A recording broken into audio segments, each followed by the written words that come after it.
All right. This is one of those times where I'm just like, how did I have to end up with this particular co-host? Because I don't know if you're gonna understand because of your weird eating habits. Hmm. Have you ever had Hawaiian pizza? I believe so before I became a vegetarian. I think I did a Okay, couple times. okay. Yeah. How did you feel about it? But that was good. I also think Hawaiian pizza is good. I grew up being fine with pineapple on pizza, but I would eat the pineapple off of it, Mm. and then I would eat whatever was left. I didn't generally leave it on. When I got older, I left it on. And I like Hawaiian. It is not historically one of my first go-tos, but I like it. And there's been a lot of grief about it lately, and it's just been bringing it up more in my head. So I've been taking the opportunity to order it. And what I've discovered is it sucks now, kind of. Hmm. I think it's purely a quality of ingredients thing. I do not think the combination is bad, but like the saddest pineapple on top of the most like boring processed ham thing or whatever. Mm-hmm. So Mm-hmm. I think I'm going to have to invent a new definitive Hawaiian pizza for everyone to enjoy. Actually, I liked Hawaiian pizza so much that when I became a vegetarian, I would still make it with like fake Yeah, yeah. Canadian bacon or whatever. It was still good, but But so but real pineapple. yeah. So So I've you heard weren't as vegetarian as you could have been. I've also been hearing this thing about pineapple on pizza, like it's a new controversy or something, and I didn't realize that. So I still get pizza with pineapple on it sometimes. I think the vegetable garden from the Wedge has pineapple on it. Um, I've just never had any complaint about.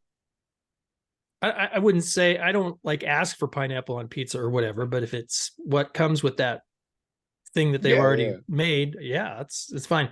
So I wasn't sure why this controversy was sort of kind of on social media or whatever, but that's interesting that you noticed that the quality of the pineapple wasn't very good on the pizza. Well, I've and the just meat too, I suppose. ordered it a few different places recently, and I'm like, this is boring. Huh. But like, I know I've had good, and a lot of it is like, I imagine something that has no flavor, but the consistency of canned pineapple chunks. Mm, Mmm. mm. Like, and that's the thing is, it's just incredibly flavorless. I Huh. think I got to get some good fresh on there, and then some good fatty ham or Canadian Yeah, bacon or Canadian something that bacon, has yeah. some good stuff into it. And then just getting the sauce. I mean, the sauce is also a factor, but yeah, I had it again last night, and or not last night, a couple nights ago. And I was just like, I'm gonna have to do it. I'm gonna have to save it for everyone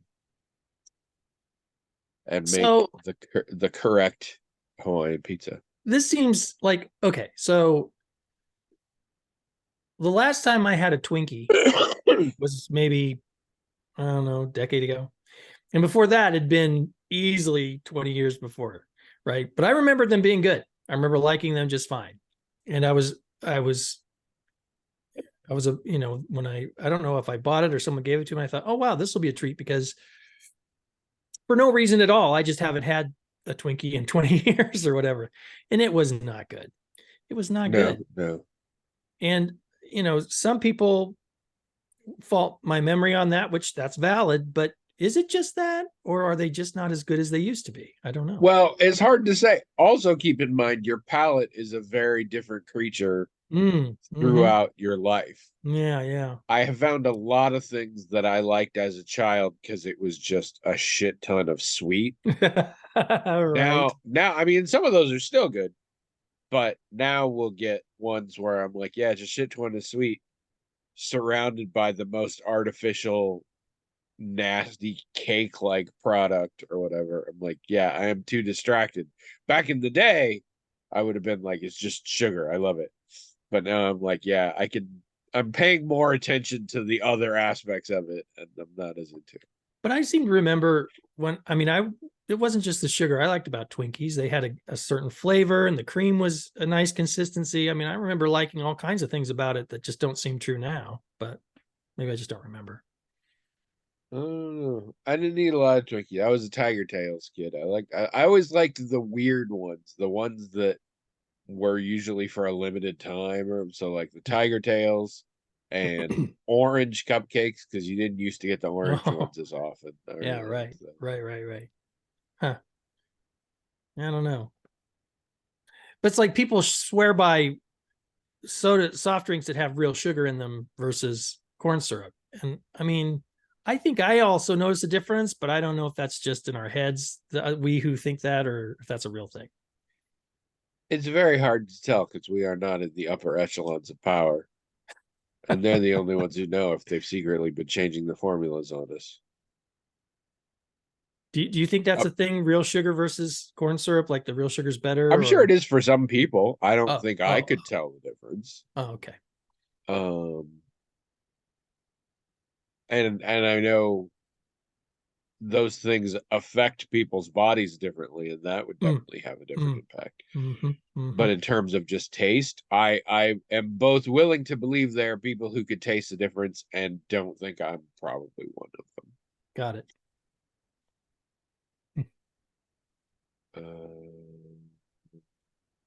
Hello, everyone. Welcome to the Magical Talking Hat podcast, the only podcast brave enough to say things were better when we were kids. I'm Tony, And I'm William, and this is episode 659. and it probably sounds like I am sick. I am not sick exactly. Uh, for those of you who don't live where we live, winter decided to finally be like, just so you know, I'm coming soon. So now it's like cold and everything is sealed up, and we are done with the outside for a few months. Yeah. And the change has made it very weird for my allergens. Mm. This frequently happens whenever we hit a period where we're either opening the house for the first time or closing it for the first time of the season. Suddenly, I either become extra allergic to what's inside or I become extra allergic to what's outside. So I have been severely stuffed up for several days. But also, today is confusing. We are recording and posting on the same day. I don't know if we've ever done that before. It's very weird. Yeah, that's weird. Don't get used to it, people. This is not. Wow, I really do sound rough. Excuse me. You do. Ugh. I think it's all starting to drain through. For those of you just joining us, we don't do anything Halloween related. Just a principle we have.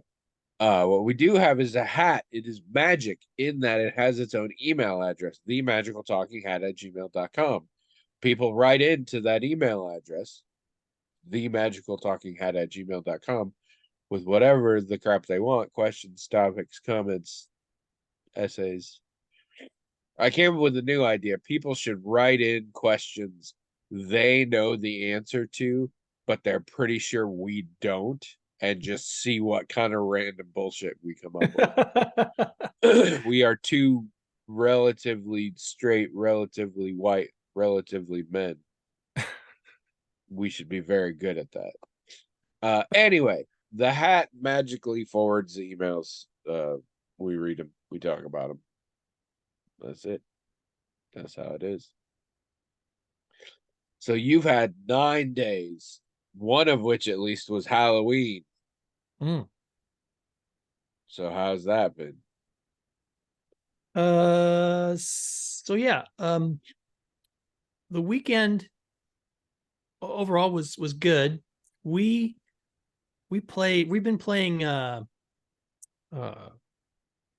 Diablo 4 Oh, because they have a nice couch co-op or whatever. And that's yeah, been really fun. That's been super nice. fun.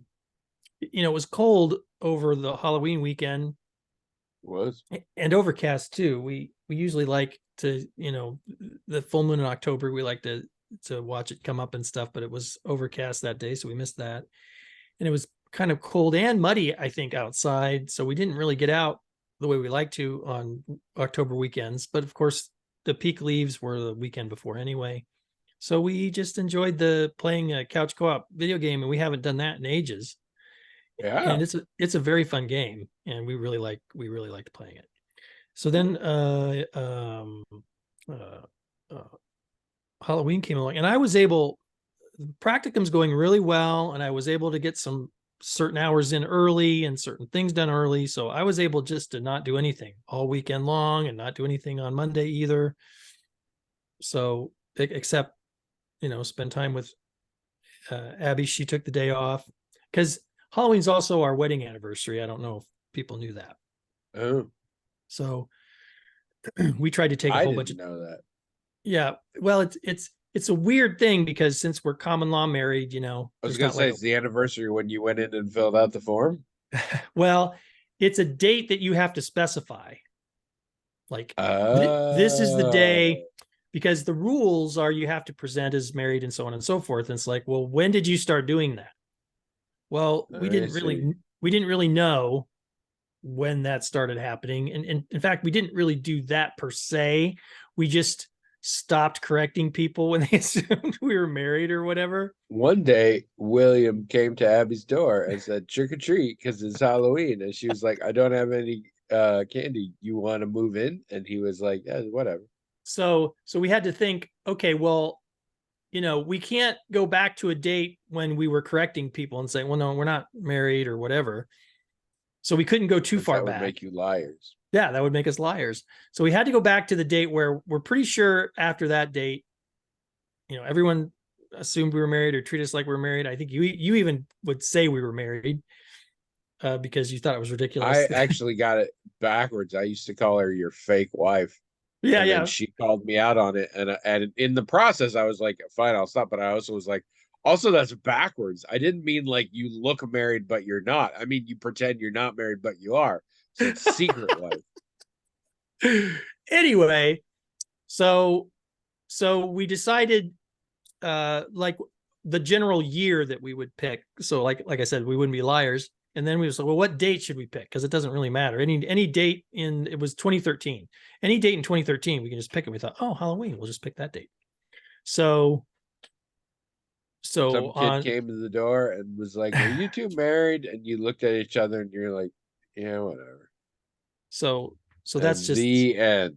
that's the date we mark as our wedding anniversary, because that's the date that's going to be on any official document as far as You got to write. it started. I'm telling you, there's a lot of great stories that involve we got married on Halloween that you just could create out of this. So anyway, so I took the weekend. I didn't do anything, just spent time with her, and Monday also. And then we had Halloween. The kids came over, and we did take Delmer out trick-or-treating, but he seemed less interested in it this time. And I think we figured out why. Delmer and I take walks all the time. He'll come over and he'll seem restless, and it's like, hey, you want to take a walk, Grandpa? And yeah, so we take long walks, and he decides where we go. Okay. And so we went out for And trick-or-treat. people just give him candy. We went out for trick or treat. We got to the part of the sidewalk where he and I usually, take off toward the park or whatever. And he started going that way. No, Delmer, we're going trick or treating. He looked at us and he looked and then just kept going. It's like, no, we're going on a long walk. Mhm. And so we convinced him to come with us and to, knock on doors and stuff. But I don't think he ever really got it. Like, this isn't my thing. This isn't what I do when I go out to take a walk with Grandpa. Oh, he's gonna be a health nut. And he did it a couple times. He said thank you, all this stuff. But it's like he never, he just wanted to do what he usually does. And so we only went to a few houses, and he's 2.5, so he didn't really care. And we came back and we had a nice big dinner here. They had duck. Abby had never had duck before, but it turned out great. Everyone liked it. And she made me this great chestnut pie. It has, had mushrooms and stuff in it. Oh, so good. So so yeah, that was really great. But I kind of had to turn in early because I was going to my, to my site the next day. Yeah. Usually we take the next day off. So we'll have several days that we can spend together and just goof around. But I had to get back to things. But the practicum's going really good. I'm really happy with it. And there's a couple big projects coming up that I'm a little nervous about, but I think everything's going to work out fine. But yeah, Halloween was great. Did you guys do anything for Halloween or? No, actually, we kind of very much didn't do anything for Halloween. We weren't we almost never get trick-or-treaters. Hmm. And so we finally have started turning off all the lights because the alternative was buy a bag of candy, maybe 5 kids show up, and then we have a shit ton of candy that we just eat, which we don't like doing. So It was very after a cold. while, we were like, nothing. It was very cold that night, and I thought there wouldn't be anybody out, but there were tons. I haven't seen this many kids out. It was Interesting. amazing, but even though it was cold. So then we actually picked up some dinner on the way home, and then we actually talked. Trish and her sister and I are planning a trip in January to celebrate both mine and the sister's birthday. Her birthday's the day after mine. Oh, day after. And she Okay. turns 40 this year, so we're doing the whole thing. So we happened to do that night. Trish got a little tired of spooky season earlier than usual. Hmm. I think because we didn't have a lot of good luck with some of the movies we watched, but so no, we didn't really do anything for Halloween itself. Had I seen The Nun 2 last time I talked to you? I think I did. No, No? you've now seen The Nun 2, Yeah. Electric Boogaloo. Yep. Judgment Day. Nunner. Sorry, Nunya. the Nunner. Nunya. Well, son of Nun. it wasn't bad. I mean, I think it was a little better than the last just one. a perfect opening. You can't get much better than it. Wasn't bad. I mean, I think if you like that whole Conjuring thing, or Insidious maybe is in that category too, I think you'll like it. I think it was a little better than the first one, which a lot of people had problems with, and I did too the first couple times I saw it. Last time I saw it, I was like, oh, this isn't. I mean, there's one really dumb thing in it, and otherwise, it's like this isn't that bad. So I don't know. I don't know if I could recommend it to anybody. I don't think you would like it because I don't think you like any of the stuff in that. No. General bucket, but I thought it was okay. So it seems like there was something else we wanted to see, but wasn't out yet or whatever. I think we do want to see American Horror Story this season, but I guess we'll just wait until it's done. Or yeah. They also had American Horror Stories this year, which is a separate individual episode anthology thing they did over on Hulu. I'll have to look at that maybe. I still am a fan of that whole, like the whole concept is good, and I think it's mostly executed well. And as I've often said, even when it's executed poorly, I admire the effort. It's like, I see what you're trying to do in there. It didn't quite work, but cool. I see what you're good effort. There's only one season that I could say I would probably never watch again, and that's just because it wasn't really in the genre. It was the Smurf one. It wasn't bad for what it was. It just wasn't. It didn't belong there. I mean, maybe I'll watch it again for other reasons, but not when I'm in the mood for American Horror Story. But how was your 9 days? Watched a lot of stuff. Oh, good. We are finally off our spooky season normal things. We are watching what did Trish pick? What are we watching? Oh, we're watching season 2 of Our Flag Means Death. Oh yeah. We thought that was really good. Came out. I'm enjoying that a lot. Yeah. It's a little more focused this season, which I guess makes sense. Like it's really got a purpose to its story, and it's going. The first one sort of meandered in an interesting way, and This one seems very direct, but yeah, no, I'm enjoying that. And then what? Oh, and now we've started season 2 of Loki. Yeah, we haven't done that yet. I don't know if we will or not. Man, we probably will. I mean, things they're happening. There's a lot going on, but it's a fun time. Whatever. But Hiddleston's just one of We those guys that's usually fun to watch no matter what. I mean, he's just very Yeah, yeah, yeah. he's very talented. It's just fun to see what And he I does with must things. grudgingly admit he and Owen Wilson have a little bit of chemistry. Huh. I don't normally say that about Owen Wilson. I'm not a particularly big fan of his, but they do pretty well. We tried There are so no Pedro Pascal and Nicolas and Cage though. anyone on the planet. Well, There are that's no true. Pedro Pascal and That's anyone. true. But Yeah, Nicolas Cage, that was through the roof. Those two that guys. was really good. Um, I don't think I told you about this. So there's this video game called Dead by Daylight. I don't know if you're familiar with it. I've heard of it. Yeah. It is one of these asymmetrical competitions where, in particular, in this version, they've got a whole story behind it all, but somebody plays an evil supernatural killer and everybody else plays survivors, and the survivors have to like power up these generators before they're killed so that they can escape. And the bad guy, to make it a challenge, has to like grab you and put you on, I think, meat hooks a certain number of times, and then only then can they really kill you. Yeah, like Texas Chainsaw Massacre, like he hooked up. And so then it's a thing. So people will be stuck on hooks and like other people come in and try and rescue them without the killer finding out. I don't know. I've never actually played the game, but it's been hugely popular. It's kind of been out for a while, Yeah. but it's been hugely popular. And the main reason it's been hugely popular is licensing and or theft.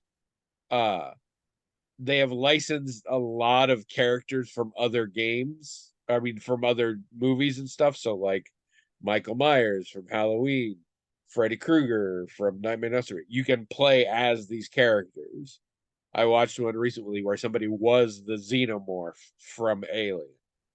Things like this. And they've started incorporating he's either really bored or his camera has frozen up. I can't tell which.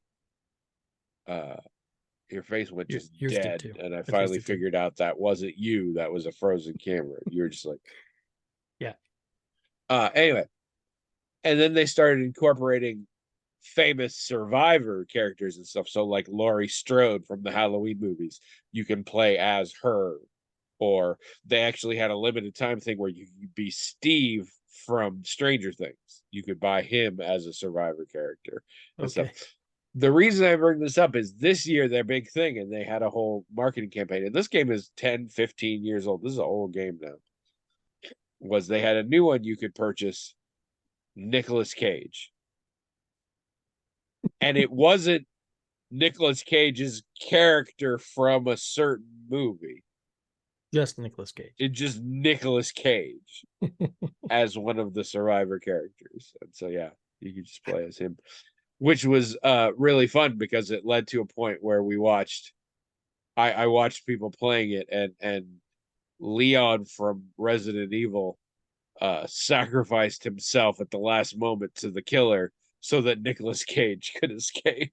That was pretty fun to watch. We tried Interview with the Vampire, the series, which is on AMC Plus, but you could watch the whole first season on HBO Max for like a week or whatever. And so we decided to give it a shot, and then we decided not to anymore. Not good, huh? It's it's very good period piece gay porn.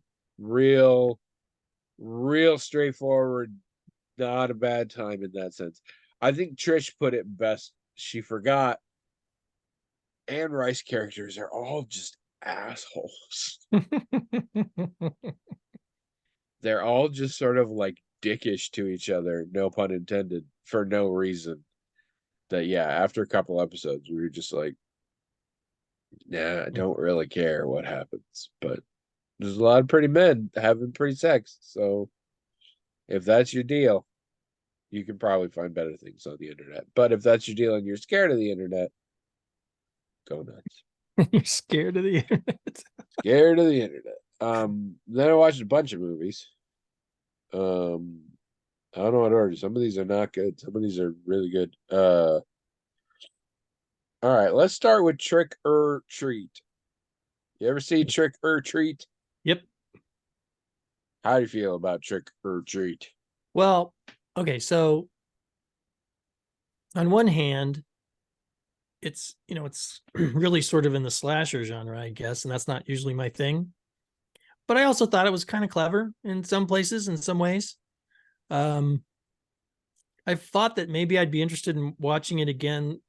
I've watched it once. I didn't, all the expectations get swept away and challenged. And now that I've watched it once, if I watch it again, maybe I'll appreciate other things about it or whatever, catch things I missed. I haven't done that, but I probably will, because again, it's not going to be less gross. It's pretty gross in a lot of places, and that's just not my thing. But it is clever in some ways that I do appreciate. And I kind of like the main character that they created. I do kind of like that character and that whole concept. So I don't know. Maybe I'll see it again. But I would say I generally liked it, with the caveat that it's not normally my thing. Well, as is tradition in these situations, you have an expressed opinion that is very different from mine, and yet I feel like you and I feel exactly the same about it. We do this a lot. So I've been meaning to see it for years. Because a lot of various places say it's really good, and people whose opinions I trust say it's really good and all this. And it's a Halloween themed horror anthology. Sounds good to me. And I did know that it has an iconic character in it named Sam, who is this little kid trick-or-treater who sort of is on the fringes of all the things happening. It's it's an anthology, but they're interconnected stories in the same location and things. And he's sort of the bad guy, but also sort of just the mascot in a way. And this was what I had. And so I was like, okay. And for some reason, I didn't really understand. I would show Trish the trailer, and she's like, "No, I don't think I'm interested." But fine, whatever. So I watched it by myself. Didn't like it. It felt kind of hokey in a lot of ways. It felt gross for gross's sake. It was it's extremely problematic in certain ways. It has a few different portrayals and considerations of neuroatypical individuals, all of which are problematic in their own special ways. It felt very just sort of, just like trying to be nasty. Not my kind of thing. But so I watch it. Immediately afterward, I watch CZ's World's Horror History on the character of Sam. And what I learned is that movie is the culmination of a whole thing. The character of Sam was doodled by the filmmaker when he was like a teenager as this weird little like creepy cute monster for Halloween or whatever. But it eventually became his senior animation project in film school that drew a lot of attention to the short film, and then went on to, there are comic books based on it, and he is supposed to be this recurring folkloric character, and he shows up in all these different iterations over all these different years, and it was this whole deal before it became a movie. And the character concept sounds very cool to me. Like the lore behind this all seems very cool. Yeah, me too. I think that's what I think. I like that. I don't think that movie is a movie that I like. So that's where I put that, I guess.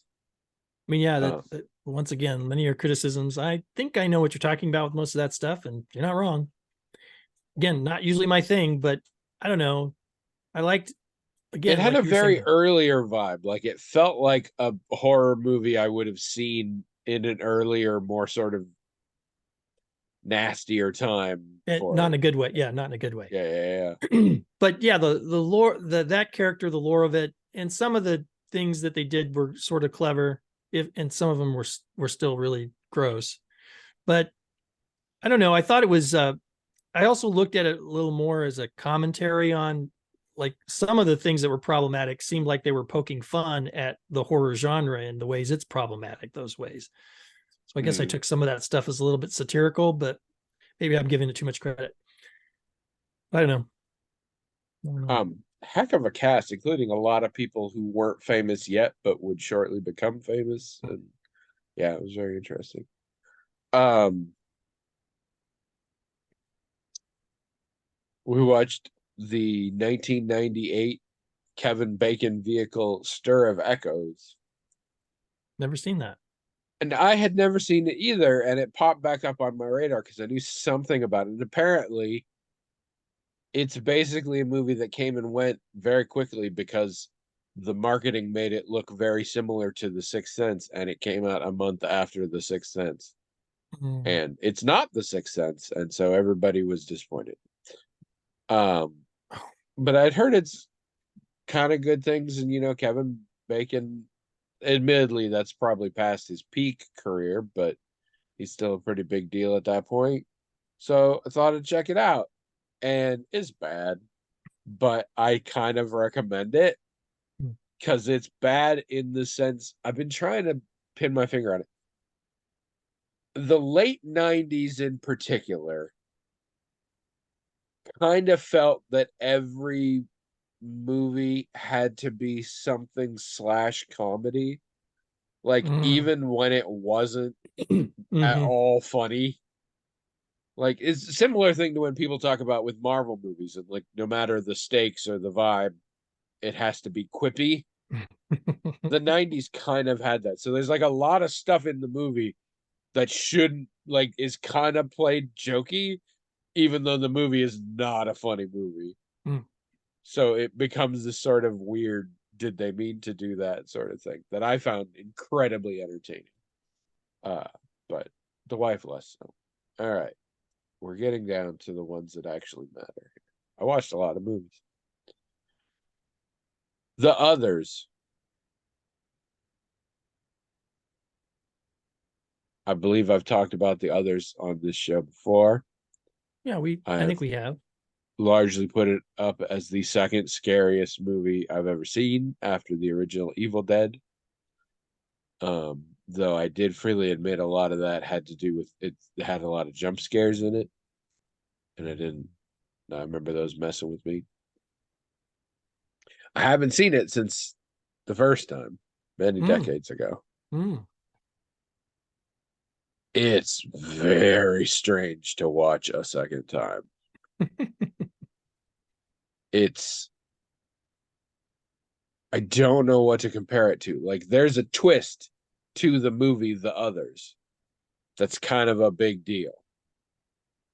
If you already know it going in, it becomes a completely different movie. Mm. I'd say that's Like true. Yeah. the whole storyline is drastically different when you know what's going on. It's also incredibly transparent once you know what's going on. Like Mm. people are not subtle in how they talk about it.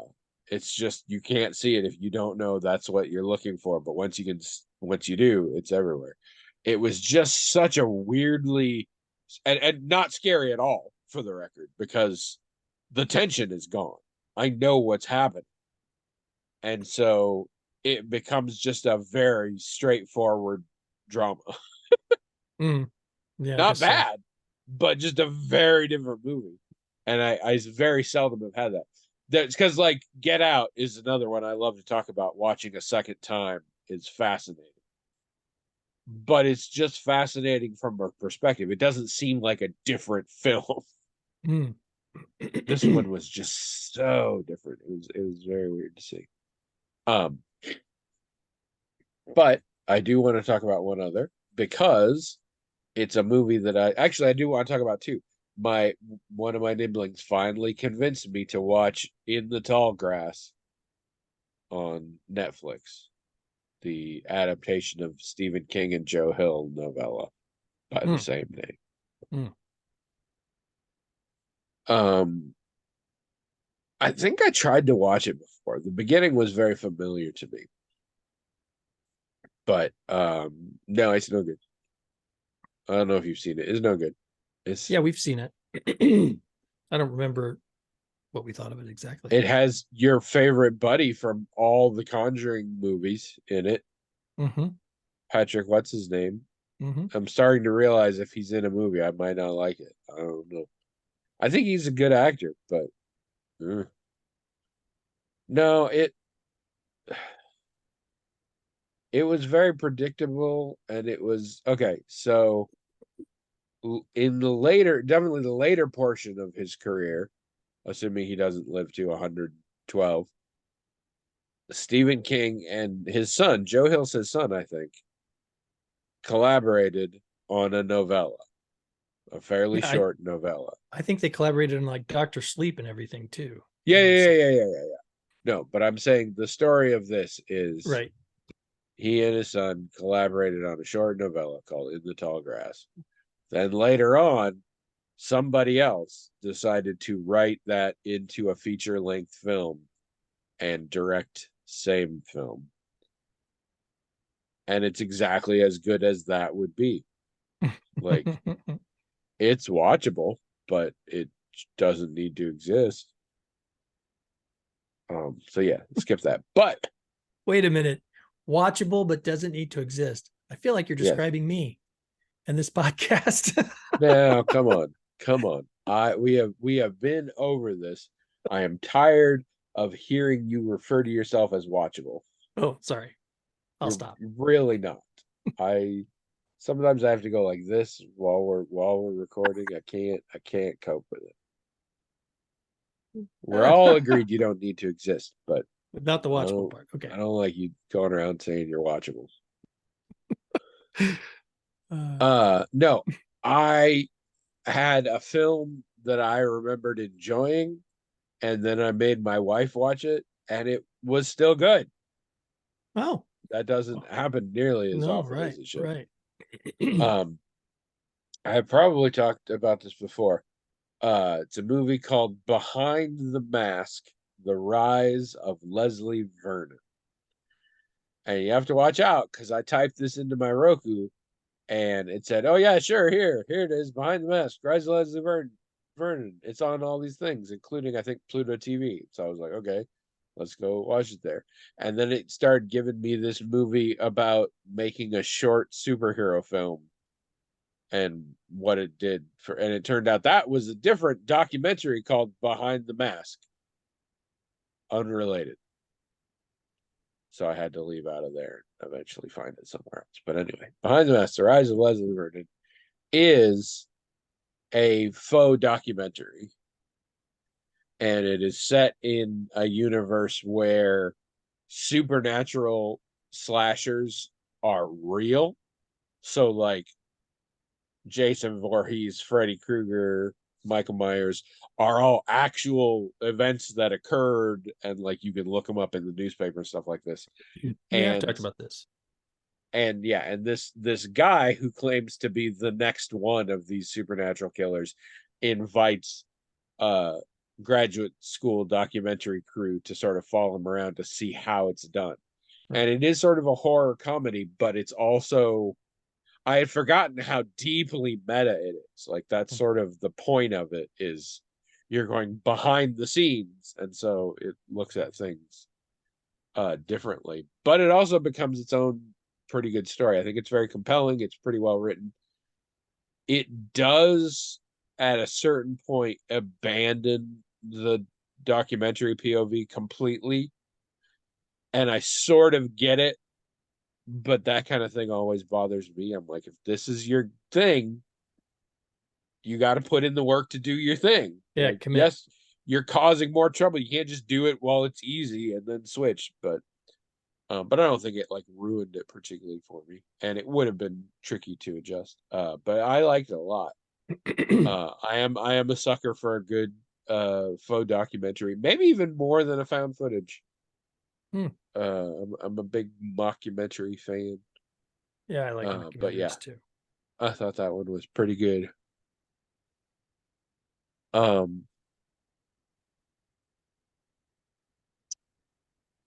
yeah, I think that's it.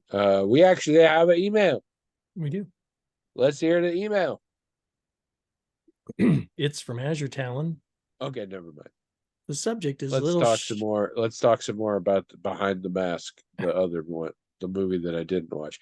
Let's talk some more about how unwatchable you are, because I'm really concerned that you go around thinking you might be watchable. Little Shop of Oops is the subject line. I don't know what that means. Very unsuccessful baby doll out of 2017. It would eat your other dolls and then realistically poop. But like at any time, you never knew when it was going to happen. Right. So he starts, "Hey Siri, skip podcast." There's a joke in I there. I don't think. know who this Siri person is. I got Android. I got my big, beautiful Android phone. 2 more cameras than an iPhone. I don't know why, but it's 2 more. I started taking actual pictures with my big, beautiful phone. They're pretty good. I did some low light ones around a bonfire, came out real good.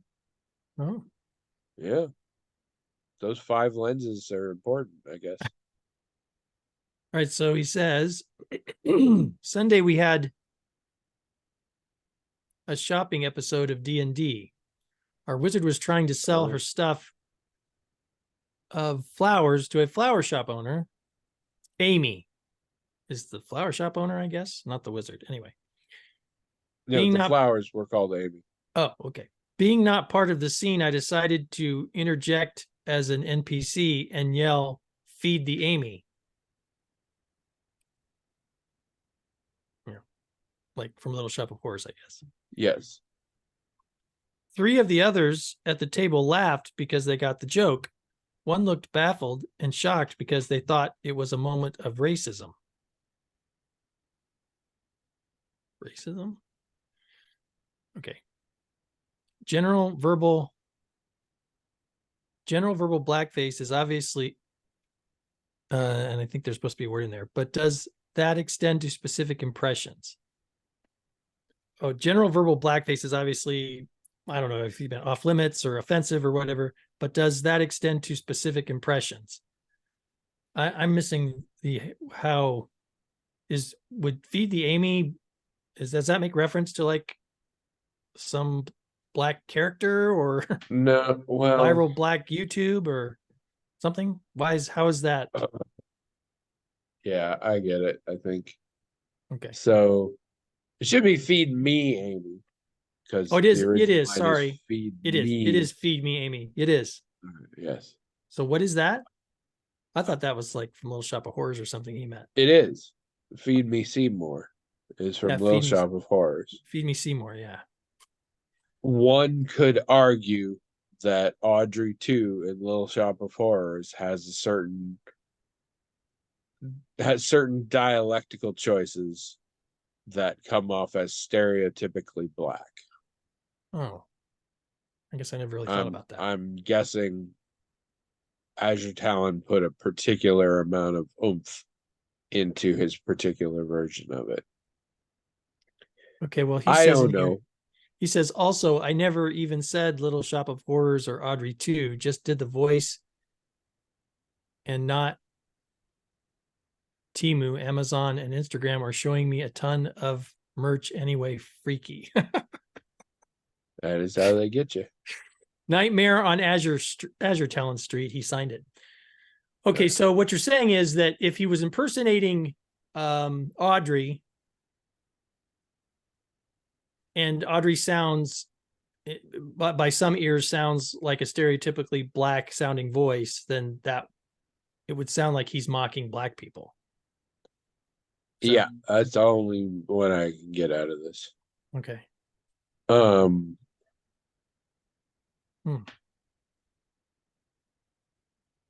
There's not a clear-cut answer here, obviously. I recall, and it was completely unconsciously, I am sure. I had a player in an old gaming group of mine that whenever they happened to be playing a black character that like we had specified, they had a different tone to their voice that was remarkably similar every time, even with the male ones, the female ones, whatever. There was always just a certain affectation to the voice that I was like, you're doing your black voice again. Like, um, But I mean, Audrey too was voiced by I'm seeing here Levi Stubbs, who is a okay. who is an African American gentleman. So I mean, Yeah, maybe that was just how he talked. at first blush, to me, doing an iconic line doesn't sound like that's just how that line was. Uh, I would need to know more about how you sounded when you did it and who the person was who thought it was racist and why they thought it was racist. Because it might say more about them than about you. Um, but these are things that are always weird. Do you do hello, my name is Inigo Montoya, you killed my father, prepare to die? Do you do that without an accent? It sounds kind of dumb if you do it without an accent. And It sounds kind of racist if you do it with an accent. and And of course also, the actor didn't it's have it. Mandy Patinkin, Yeah. who I spent a long time thinking was Hispanic because that was my first interaction with Mandy Patinkin for many years. Um, Okay. so But what about say Pedro Pascal, who when he normally speaks, or it seems like it's his normal speaking voice, there's not a lot of what you might call Latino affect there, but he plays characters where he'll put that in or he throw that in. does. He does a lot. And is that okay? I don't know. I noticed I this with enjoy it, I but noticed I this don't with know. This is something that has occurred to me before. I noticed this with actors of Asian descent uh, very often, because many times an actor who in interviews and stuff, they don't seem to have any accent or whatever, but sometimes they'll play Asian characters with very thick, very stereotypical accents. Like if it was a white person doing the same accent, it would be super offensive. But No, and uh, this is the thing. Kumail Nanjiani used to talk about this when he was back to just sort of doing day-to-day auditions for things. A line that he made himself draw was he refused to do up his accent, but he mm, also refused to try and mask his accent. He was like, "This yeah. is the level I talk at. It's normal because it's me and I'm just a person. This is how I'm gonna do it." Um, but a lot of people don't, and a lot of people can't. I mean, that was definitely a privilege on his part. Well, and a hill he chose to die on. Uh, I don't know. I also really enjoy all sorts of accents, and that is inherently problematic. Uh, so like in your situation here, yeah, there are some important questions here. If somebody like did the person who thought it sounded racist not know the line? Is there somebody who's like, I know that line from Little Shop of Horrors, but you did it like too black? Like, is that a thing? Because if that's the thing, I would love to hear what the version was that was deemed too black. Um, did you do it with a particularly exaggerated accent? I, I, if you had asked me, does that line have an accent? I probably would have been like, yeah, I don't think so. But now that I'm thinking about it, I'm like, okay, yeah. So like, I don't think there's a clear cut answer here. I think, given what you have described, we cannot say, is it you? Is it them? It's going to depend on a lot of factors here. And in a very similar situation, it may be different. This is exactly the sort of the area that we probably shouldn't have sweeping rules about. We need to But just take but people also into consideration. there's no way the joke can work if you're not impersonating that character. Yes. That's the Yes. whole joke. I mean, But you could do it.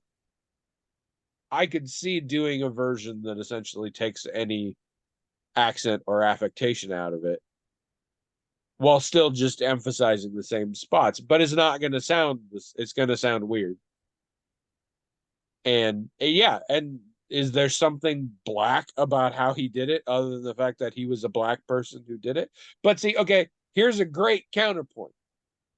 Here's another example of a black person doing a voice they came up with that they do not find particularly offensive, that made for an iconic character, and that character went on to be Jar Jar Binks. yeah. And I mean, I feel really bad for the guy who did it, and it messed up his life It real did. bad. And dude is black. Dude came up with that voice. Dude did not think that voice was racist. That voice was racist. Like I agree the money was on his side.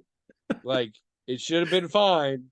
And I don't think of any malice on his part or like he needs to get educated or anything like that. Like that's how it broke down. And in the same way that nobody can say for sure, like this is definitely racist. This is definitely not right. Like you can't like this one is not that controversial. It's basically that dude and George Lucas are both like, that's not racist.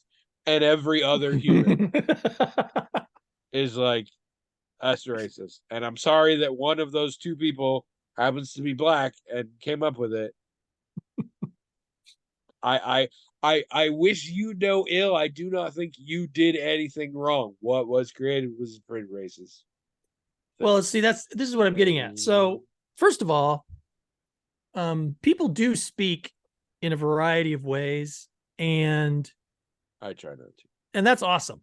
I love it all. I think it's great, and I don't have a problem in principle with someone who doesn't speak with a particular dialect or whatever speaking that way. The problem comes in when they're making fun of a group of people or it's sort of insulting or degrading to that whole group. And that's what I'm saying about some of the really stereotypical accents that I hear some people who belong to that group, but it is making fun of people who talk like that. Yeah. Right. Oh, so that seems problematic, even though the person doing it does belong to that group. I mean, obviously they're allowed. I mean, nobody I can say they can't do it, but there can be a thing. I actually had this recently. Somebody showed me a bit that a comedian had done, stand-up comedian, basically making fun of hip hop. And they thought it was really funny, and I watched it and I didn't find it very funny. And there's a variety of reasons. I think I like hip hop better than this person does. But one of the ones that stuck out for me, this was a fairly not yet, like this was an older clip. And this was a comedian who had not made it at that point and was talking about hip hop artists who were like huge and 50 Cent, Beyonce, like millionaires all over the time. So and yet punching up, still something about it felt like punching down. Yeah. I didn't know exactly what it was, but it feels like I don't feel good about this, and it's so hard to explain. They weren't in a position of privilege, but it just had that vibe to it. But I mean, things are as problematic as people believe them to be problematic. So sure. If somebody at your group thought it was racist, then it was racist to them. If other people at your group thought it was funny, then it was funny to them. And then you just got to hash out what does it mean to what, and you guys got to make it work. Like it's not something you can walk in knowing I'm not in the wrong here or I am in the wrong here. It's the same thing with Jar Jar Binks. If somehow we had all been like, that doesn't sound racist, then probably would have been fine. A problem, right? Like Right. that's not racism doesn't have to have intent. It's about effect. Um and that doesn't make it super fair, but racism has never been particularly fair. That's Mm-mm. the important gem I want to give you all today when you leave this place. If I can take one thing, racism has never been particularly fair. Even in its golden age. And we all know when that was, the golden age of racism, you know. Yeah, back then. Back then. But even then it wasn't, I mean, it was a lot of things. Fair Well, wasn't fair. wasn't I mean, it tried, but you know. Oh my God. We're still watching Crapopolis over on Hulu, the new Dan Harmon animated show. I hadn't heard of Uh that. yes. Okay. So every fall Fox starts their Sunday night lineup again, which has The Simpsons and Bob's Burgers and Great North, and then some other animated show that fails after one season Okay. every single time. So this time it's called Crapopolis with a K. Uh, and it's Dan Harmon made it. It's an animated thing by Dan Harmon, the guy who did Rick and Morty and Community, and Dan Harmon.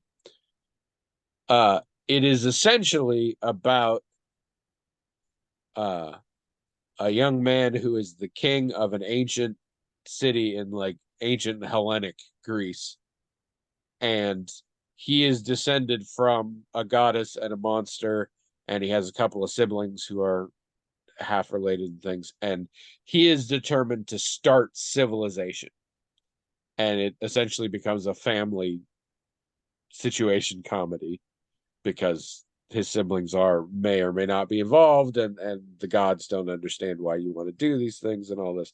But the big thing about it is it's a crazy awesome cast list. The main guy is Richard Ayoade, who we love. um the woman who played Pam on Archer plays his half sister Stupendous, who's this giant muscle bound gladiator type. Duncan Trussell does his half brother Hippocampus, who's kind of a fish person. Uh, his dad, the Chimera, is voiced by Matt Berry. His mom, Deliria, the goddess, is voiced by Hannah Waddingham from Ted Lasso and Broadway fame. And there's just tons of really great guest stars in it. So yeah, Jane Lynch was in a recent one. Uh, it's getting into its own. We're kind of digging it. It took a little bit, but I don't know what made me think of that. But It actually sounds interesting. it's also probably kind of racist, so it could be related. But yeah, they had a whole episode where he had to invent a justice system and things like that. But And it starts out though, are they already in a city or a city state situation, yes, or he's in a city. The very first episode is he's the king of the city, and he's trying to come up with ways to make things peaceful rather than how they currently are of all the city states fighting. And in fact, it starts out with a different barbaric city state whose main guy is voiced by Keith David, hurrah, uh, is going to attack them, and he has to sort of deal with that. Um, but yeah, I don't remember why I thought of that, but I did. It's a good show though so far. okay. Simpsons is still pretty sad. I've been watching every episode this season. They're not very good. Hmm. I'm getting ready to watch that Bodies show. Have you seen this Bodies show on Netflix? Yeah, we started watching that. What do you think? So far so good. We haven't gotten that far into it, but I mean, we're going to keep watching it. I think we'll check it out once we're done with what we've got. I, All I right. think thought the start of it was real good. I'm just killing time now because I don't want to go back to my regular life, but I might as well. Okay. If you enjoyed this, you go to the blog and tell us your thoughts on these things. Have you seen these shows? How racist do you think Azure Talent is? from somewhat to extremely. Startup poll Not at all in the isn't an blog. option, I guess. I don't know how you do that. But and do YouTube comments of just how racist you think Azure Talent is. When in doubt, aim high. It's better for engagement things. Yep. So what I'm saying is go to YouTube and call Azure Talent a racist, please. Also, write in the magical talking head at gmail.com with your own comments and questions and other racist slip ups that Azure Talon may have made amongst his so-called friends. Also, how watchable do you think William is? Here's a hint. He's been on this episode the whole time. I bet you haven't even noticed. Now we're in November, so we're going to move away from candy-based economy into turkey-based, no pun intended, economy until December when we switch to a pine cone-based Christmas present futures.